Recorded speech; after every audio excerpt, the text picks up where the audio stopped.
And now we have a hotline in Cantonese with multiple language subtitles from Vinlam in Hong Kong. 呢幾日原本熱鬧嘅香港一時變得沉寂，其後大家日益悲動，同修、家人、朋友、同事、店員、路人都懷住沉重嘅心情喺度談論同埋靜觀大埔宏福苑香港世紀最高級別火災，期盼大火熄滅，失聯人士獲救。由於屋苑原本正在進行裝修工程，加上深秋嘅乾燥天氣同埋狂風，讓火勢失去控制，無情火焰瞬間吞噬7座現代化住宅樓宇，昔日香港嘅住屋典範。無辜被困嘅住戶瞬間逃生無門。消防員雖然奮勇滅火救人，但面對嚴重嘅人為失誤，已經盡力而為。香港同修第一時間將師傅嘅加持力同埋愛力帶到災場，我哋迅速聯繫同埋組織起嚟，即時調送原先派到其他地方嘅純素飯盒100多個，同埋外加純素杯麵等食物500份，送赴災區物資收集站俾災民。我哋到達災場嗰一刻，深深感受到無比嘅痛心。現場睇到全城嘅各個單位紛紛支援，送上關懷，亦都好感動。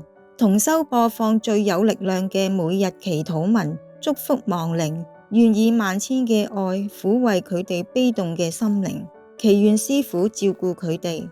面對死亡數字以雙位數攀升，至今已經有超過100人失去生命。大家雖然難過，但仍有部分失聯人士，仲有約300隻貓狗等寵物族人獲救，係上天嘅眷顧同埋對祈願嘅回應，亦都係英勇嘅消防員無私奉獻，甚至以年輕嘅生命捨己救人，包括動物族人。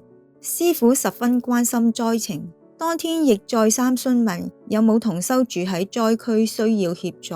喺社群同國家嘅救援以及世界領袖嘅慰問下，災民得到充足嘅物資同適切嘅照顧與撫慰，願佢哋領悟喺世界上冇永久的家，早日尋找回家之路。業力嘅應驗不分貧富地方，世上宏福，轉眼也都可以成為災難，早日尋求解脫之門。宏福苑大火當天，香港上空出現大型橙紅色雲彩，係傳說中亡魂通往天堂嘅橋。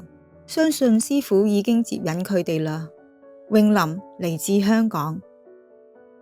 Compassionate Winlam, we are also deeply saddened by this tragic event. This illusory world is only temporary and filled with suffering. Anything can happen at any time to anyone.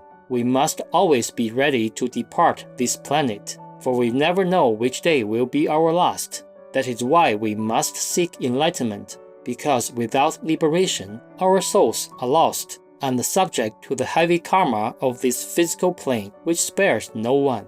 May this event serve to awaken the world and help people to realize they must seek God and love each other for life to be happy and meaningful. We are glad to hear that the Hong Kong community came together in a spirit of love in response to this terrible fire that took so many lives.May you and the generous people of Hong Kong find peace in God's infinite mercy. Supreme Master TV Team.